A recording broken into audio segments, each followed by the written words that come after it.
Hello guys, welcome ঘরোয়া homemade recipe চ্যানেলটিতে। তো দেখো, আমি বহু দিন পর, প্রায় 20 দিন পর তোমাদের সাথে রান্নার ভিডিও শেয়ার করছি। কারণ আমার ভাইয়ের বিয়ে ছিল, সেই কারণে আমি কোনো ভিডিও দিতে পারিনি, তার জন্য এক্সট্রিমলি সরি। প্লিজ তোমরা আমাকে কেউ ভুলে যাওনি তো?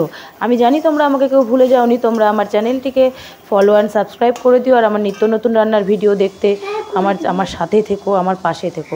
তো চলো আজকে দেখাচ্ছি ছানা বড়া। বাড়িতে আমার দুধ কেটে গেছিলো, তার জন্য ছানা ফাটানোর পাউডার দিয়ে আমি ছানা বড়া বানিয়ে নিয়েছি গোল গোল করে। আর দেখো, যেরকম করে ক্যাপসিকাম দিয়ে আমি ছানার রেসিপিটা করে থাকি, আর কি পনিরের রেসিপিটা করে থাকি, পোস্ত, কাজু বাদাম, চারমগজ সব কিছু বেটে নিয়েছি কাঁচা লঙ্কা সমেত দিয়ে। দেখো যে ক্যাপসিকাম দিয়ে কালো জিরে ফোড়ন দিয়ে আমি সুন্দর করে মশলাটা কষিয়ে নিয়ে দুধ দিয়ে ঝোল দিয়েছি। আমি কিন্তু এখানে জল ইউজ করিনি।